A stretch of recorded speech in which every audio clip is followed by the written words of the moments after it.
तारीबन young Lord is an एसेसियन मांगा की chapter 16 के अंदर हम लोग देखेंगे आपने एमसी एकेडमी के अंदर पहुंचने के बाद क्या क्या हंगामा करता है। आपने एमसी तो शांत नहीं बैठता, जाने के बाद कुछ ना कुछ हंगामा तो जरूर करेगा और किस किस को पेलेगा ये सब कुछ इसी चैप्टर के अंदर देखेंगे। और एक चीज बोलना तो नहीं चाहता हूँ लेकिन बोल ही देता हूँ, जो भी लोग भाई की चैनल के अंदर नए हो प्लीज भाई की चैनल को सब्सक्राइब करके बेल आइकन को ऑल पे सेट कर देना, तो फिर अगले वीडियो का नोटिफिकेशन जल्दी आ जाएगा। तो फिर अभी वीडियो को स्टार्ट करता हूँ। एपिसोड की शुरुआत में दिखाया जाता है एक गुलदस्ता धड़ाम करके फ्लोर के ऊपर गिरता है और टूट के चारों तरफ बिखर जाता है। तभी कियांश का माँ कहती है व्हाट द हेल, तेरा मतलब क्या है, एक मिसिंग और से मारा हुआ मिला। और तभी सामने खड़ा हुआ बंदा कहता है हाँ, उसके साथ यंग मास्टर चायोन 10 दिन पहले स्पेन से निकल चुका है। तभी कियांश की माँ को दिखाया जाता है वो तो बहुत ज्यादा घबरा चुका है और डर के मारे पसीना निकल रहा है और फिर कहती है तूने कहा था कोई प्रॉब्लम नहीं होगा लेकिन ये कैसे हुआ। तभी वो बंदा अपना सर को और भी ज्यादा झुकाते हुए कहता है हम लोगों ने यंग मास्टर को अंडर एस्टिमेट कर लिया था। तभी कियांश की मदर और भी ज्यादा गुस्से में कहती है एक छोटे बच्चे को समझने में तुम लोग फेल कैसे हुआ। तभी वो बंदा कहता है मुझे ऐसा लगता है इस सीन के पीछे कोई है जिसको हम लोग नहीं जानता है, अगर आप मुझे एक और चांस देंगे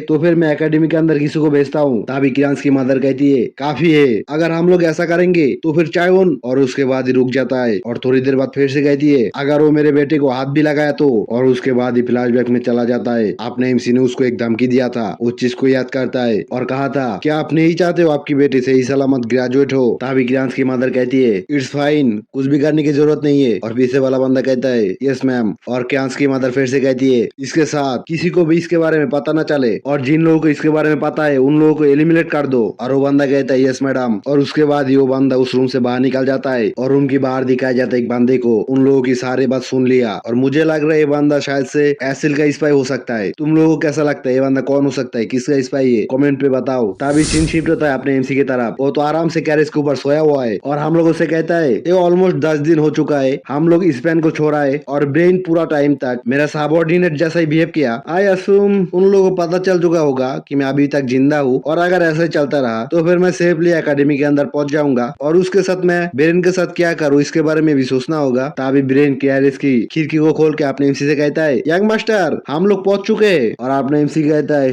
ठीक है और उसके बाद ही मन में सोचता है पुराने दिन याद आ गया और सामने दिखाया जाता है एक बड़े शहर को और शहर के बीच में एक बहुत ही बड़ा कैसल जैसा एकेडमी का बिल्डिंग। और आपने एमसी अभी भी मन में सोच रहा है मैं बोल तो नहीं सकता कि वो सारा अच्छा मेमोरी था लेकिन फिर भी यही एकेडमी मुझे चेंज कर दिया था। तभी दिखाया जाता है आपने एमसी एकेडमी के अंदर आ चुका है और अपना सिंबल को निकाल के सामने की तरफ करते हुए कहता है मैं हूँ चायोन बाट ड्यूक बाट फैमिली से। और सामने की तरफ दिखाया जाता है बहुत सारे लोगों को, ये सारे लोग एकेडमी के ऑफिशियल से। और बीच वाले लड़की कहती है यस ऑफ कोर्स आप रजिस्टर्ड हो और अभी से आपकी असाइन किया गया डोमिस्ट्री के अंदर जाके इंतजार कीजिए और 2 दिन बाद आपको इंटरनेट सेरेमोनी के अंदर अटेंड होना होगा और एक एलिमेंट टेस्ट देना होगा। तभी आपने उस टोकन को पॉकेट के अंदर कर लेता है और मन में सोचता है क्या मैंने सही सुना। और फिर वो लड़की एक चिट्ठी और चाबी को आपने एमसी की तरफ कर देता है और आपने एमसी ये देख के शौक होते ही कहता है कि आप श्योर हो आप कोई मिस्टेक नहीं कर रहे हो। और फिर दिखाया जाता है 2 बैग धाम करके नीचे गिरता है और ब्रेन को दिखाया जाता है उसका मुंह तो खुला हो चुका है, हाँ करके सब देख ही रहा है और कहता है यंग मास्टर ये जगह। और फिर एक बहुत ही खूबसूरत रूम को दिखाया जाता है, उस रूम के अंदर सारी चीज चमक रहा है और आपने इसी मन में सोचता है द रॉयल हॉल, मेरी फैमिली के अंदर आज तक किसी को भी रॉयल हॉल के अंदर असाइन नहीं किया गया, इस सब के पीछे कोई तो है। और फिर ब्रेन से कहता है क्या सिर्फ इतना ही लाके से। और ब्रेन शौक होते ही कहता है हाँ आपसे भी इतना ही लाया था। और तभी आपने एमसी पॉकेट के अंदर से कुछ बाहर निकालते हुए कहता है क्योंकि हम लोग अभी एकेडमी के अंदर पहुंच चुके हैं और मेरे लाकिस भी आ चुका है, तुम्हारा काम खत्म हो चुका है। और ब्रेन शौक होते हुए कांपते कांपते आवाज में कहता है क्या। तभी आपने एमसी सिक्के से भरा हुआ एक थोली को सीधा ही ब्रेन को थमा देता है और ब्रेन ये देख के समझ नहीं पाता क्या है। और तभी आपने एमसी कहता है ये तुम्हारे काम के लिए है, ये शायद से काफी होगा एक न्यू लाइफ स्टार्ट करने के लिए, तो फिर जाओ एक नया लाइफ को स्टार्ट करो और भैलेस के अंदर मत जाना, अगर उधर जाओगे तो मारा जाओगे और मैं तुमको किसी भी काम के लिए रोकूंगा नहीं। और ब्रेन को दिखाया जाता है वो तो बहुत ही ज्यादा शौक में आ चुका है, ऐसा कुछ होगा उसके साथ वो कभी भी सोचा भी नहीं होगा। और उसके बाद ही घुट में बैठ जाता है और चिल्लाते हुए कहता है मैं ब्रेन कैंड्रिक भेंस का एक ऑफिशियल नाइट, मैं आपसे प्रॉमिस करता हूँ मेरा पूरा जिंदगी आपको शार्प करूंगा। और आपने उसकी तरफ देखते हुए कहता है क्या तुम एक नाइट हो, मैंने तो सोचा था तुम एक कैशमैन हो। तभी ब्रेन कहता है हाँ मैं नाइट्स के अंदर सबसे ज्यादा कामजोर हूँ, इस वजह से मुझे कैशमैन का ड्यूटी दिया गया। और मेरे फादर हमेशा ही कहता था अगर मुझे ऐसा कोई मिले जिसको मैं मेरी पूरी जिंदगी साफ करने जैसा ट्रस्ट कर सकता हूँ तो फिर मुझे बिना हेजिटेशन से उससे पूछ लेना चाहिए। तब एमसी कहता है ये करने के लिए बहुत ज्यादा फुलिश है। और ब्रेन कॉन्फ्यूज में एमसी की तरफ तरफ देखते हुए कहता है सॉरी। तभी आपने एमसी कोर लुक देते हुए कहता है तुमको कैसे पता, मैं फ्यूचर में तुमको धोखा नहीं दूंगा। तभी ब्रेन कहता है अगर आप ऐसा भी करे तो कोई बात नहीं। तभी आपने एमसी उसके कंधे के ऊपर हाथ रखते हुए कहता है मुझे धोखा देने के बारे में कभी सोचना भी मत। और फिर उधर से जाते हुए कहता है मैं इंटर सेरेमोनी के अंदर जाना नहीं चाहता हूँ, सिर्फ एलिमेंटल टेस्ट के लिए जाऊंगा। और ब्रेन कहता है ये यंग मास्टर, और एमसी को सिर्फ जाते हुए देखता ही रह जाता है। और तभी उस जगह से सीन शिफ्ट होता है रॉयल एकेडमी डीन का ऑफिस के अंदर। डीन चेयर के ऊपर बैठ के सारे फाइल देख रहा है और कहता है देखने में ऐसा लग रहा है इस साल एलिमेंटल टेस्ट के लिए बहुत सारे टैलेंटेड स्टूडेंट मिला है। और फिर उधर से सीन शिफ्ट होता है क्लासरूम के अंदर जहाँ पे बहुत सारे स्टूडेंट बैठा हुआ है और सामने रखा हुआ किसी एक डिवाइस के ऊपर सारे स्टूडेंट एक एक करके टेस्ट दे रहा है। और अभी एक लड़की उस डिवाइस के ऊपर टेस्ट दे रहा है और इस लड़की के बारे में बताया जाता है आईना सारवास। सॉरी ये तो आप नहीं प्रिंसेस है,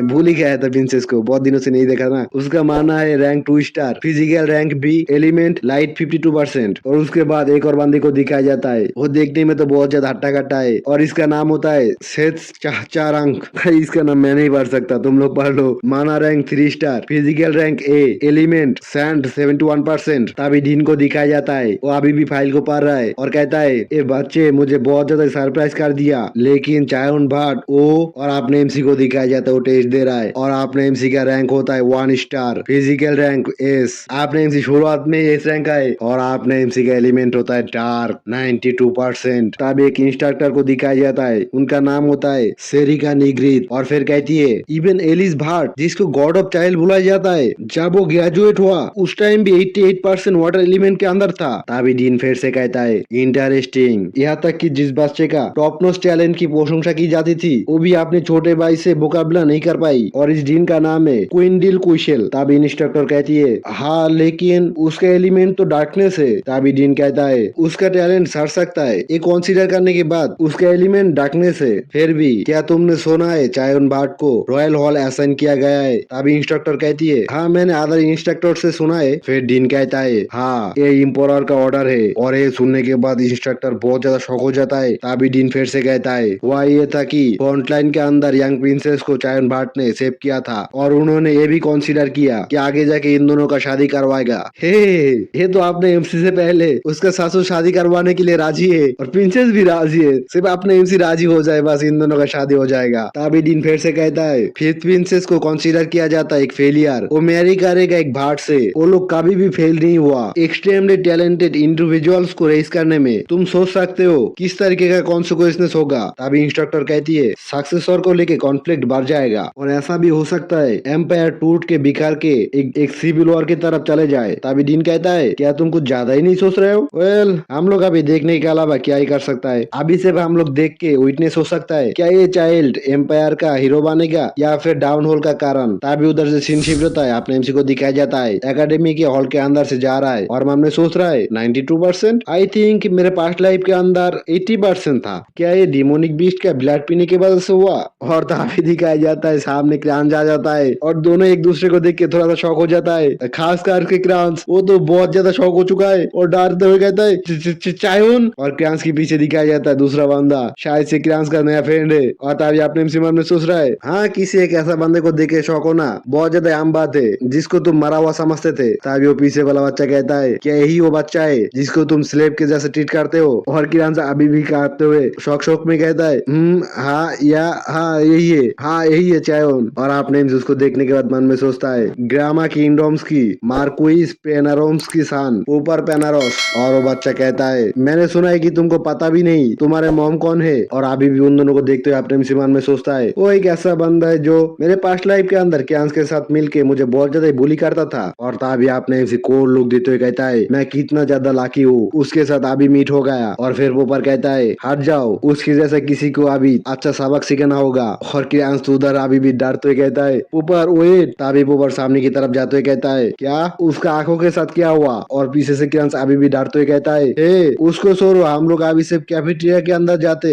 और ये बात पूरा होने से पहले दिखाया जाता है आपने एमसी ने जबरदस्त लात मार चुका है पोपर के ऊपर और इस बात से पोपर तो सीधा ही जमीन के साथ टकरा जाता है। और पीछे से क्रांस चिल्लाते हुए कहता है पोपर। और इसी सस्पेंस के साथ ये वाला चैप्टर इधर ही खत्म हो जाता है। आपने एमसी एकेडमी के अंदर आ चुका है और आते ही क्रांस की फ्रेंड फ्रेंड को मारना शुरू कर दिया है और आगे जाके क्रांस को किस तरह से बुली करेगा, नहीं बुली तो नहीं करेगा, क्रांस को किस तरह से सबक सिखाएगा और उसके साथ एसिल को किस तरह से सबक सिखाएगा ये भी देखना होगा। और शादी शादी का बात तो भूल ही गया, आपने एमसी का शादी क्या होगा प्रिंसेस के साथ, ससुराल वाले तो राजी है, आपने एमसी का फादर भी राजी हो जाएगा अगर किंग कहता है तो, सिर्फ आपने एमसी को राजी होना बाकी है। आपने एमसी राजी है तो उसका शादी पक्का, हमें कोई इस तरह से ऑफर दे दो हम लोग भी शादी वादी कर ले। तो किस किस ने शादी किया है, किस किस ने अभी भी शादी वादी नहीं किया, कमेंट में बताओ कौन कौन सिंगल हो और कौन कौन डबल हो चुके हो।